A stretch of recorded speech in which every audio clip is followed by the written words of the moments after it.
No, you actually can't skip the cutscene. So you could try, like if I press options, it'll say like it's not ready because the level's still loading. But eventually when the level loads, you can skip it.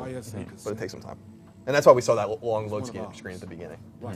Colin, Andrew asks, how many hours does Killzone's single-player mode take to complete? I would say it's going to take you about 10 hours. You know, maybe a little less, maybe a little more, depending on how thorough you are. I'm pretty thorough, right? Like, when I reviewed The Last of Us, it took me longer than most people because I was like going in every crevice looking for collectibles and all that kind of thing. When you're running through the game, you can do it probably 8.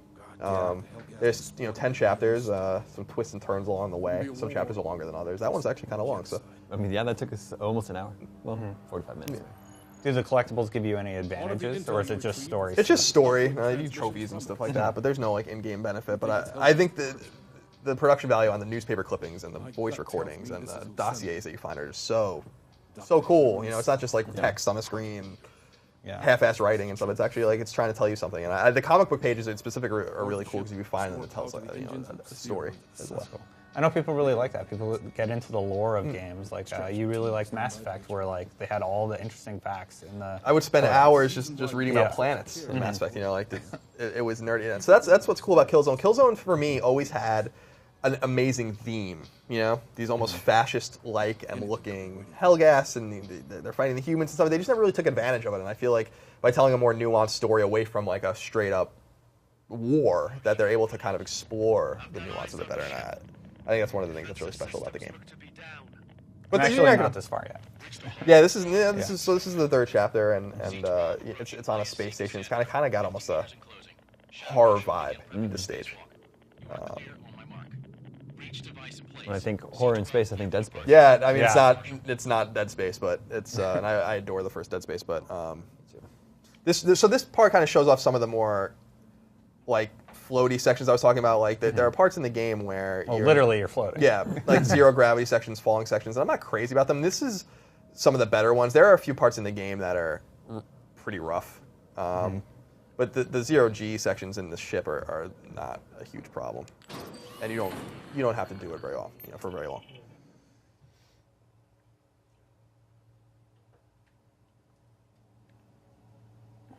It's very quiet. What's that guy doing? That's in space. No one can hear you scream. That's true. So you see, it's got like it's abandoned, and there's like kind of a quarantine going on here, and we don't really know what's going on at this point in the game. Well, the cutscene, the guy was talking about some sort of infection. Right, and you're kind of going and investigating. There's like messages for people, wear a mask. I often wonder, like, so when this comes out in Japan next year, is it going to say wear a mask in Japanese? These are the kinds of things I wonder about when I'm playing. Well, yeah, okay. Like, I assume that they're not really speaking English in the game. They're speaking English for us. Yeah. Yeah, they're speaking some sort of like, their own language. If a necromorph pops out, I'm done. I gotta go. There's a cool vibe here, though, right? Mm-hmm. See, it doesn't have like the dark vibe of old Killzone games is somewhat here, that industrial feel, but it's different. Yeah. There's like almost a scary feel to this stage, which is cool with the shadows and look at the lighting. Like it's a gray area, but like there's yellow panels and stuff like that. There's blue lighting. It's not just everything's gray like in the other Killzone. Yeah, and often to break it up. Yeah, often in other Killzone games, especially, it was all about sometimes the only color you would see would be the orange of the Hellgas eyes. Made them easy targets at least. Yeah, yeah. They didn't think that one through too well. No, I understand they have to wear the masks and stuff, but they didn't seem to think that one through very well. Kind of like in this one where they made the owl beep loudly if you overcharge it. Why did they decide it this way? So this is another zero grav section. What's cool? So if I press up, there's 2 things I can do, and I can do either of them. So I'm gonna go up here first and do this section. So this is where things get a little more clumsy with the zero grav, and you can you can get caught. I'll see if I can do it. Like you get caught on the edges, and it's a little annoying. So you kind of have to like right yourself a little bit. Game's running quite smooth though. Yeah, it is. It is very smooth. Colin, we have a question here. Remember, viewers, you can tweet your questions at IGN, #PS4, just like Justin Ryan did. How long did it take to do the initial install for Killzone? I'm not sure about that. It wasn't long at all. Yeah, I don't think it's long. You put in the disc and it says installing, but you can start playing as it installs. So I mean, it wasn't. Can you start playing right away? Yeah, like I don't remember waiting that long. Does it even notify you when it's finished installing? Yeah, it'll tell you. I mean, the fact that I can't remember it, like with PS3, it's like, okay, I put it in a game. It's like, I'll see you in an hour. I'll make a sandwich. Yeah. With this one, though, it's like I put it in, I waited just a little bit. Oh, nice. Cool. Yeah. So we're hearing the audio log here.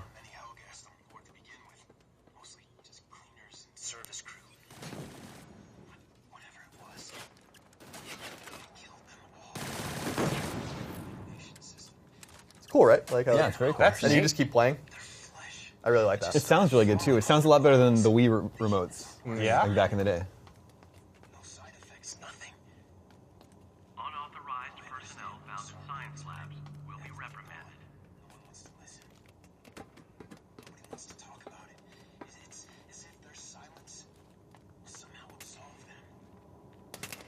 Hide the fact that they built a weapon. Kinetic bomb more deadly than anything I've ever seen. But I'm no better. I could have stopped her. There's a lot to explore, a lot of little nooks and crannies. When you play this the first time, I don't want to, I was like really walking around very slowly because I was like, I got some horror vibes from it where I was just like, I don't know what's gonna jump at me. Yeah. Just drop it. Mission accomplished. So these petrocyte capacitors are used in several stages, and you use them as keys, basically, to unlock certain parts of the ship or other places you're in. Unfortunately, I don't think we're going to be able to see much more of this level here, Colin. That's good though, because people Yeah. people will be able to experience it for themselves, which is better. So we're gonna need to get another one from the other side of the ship. Airlock malfunction. Hull integrity compromised.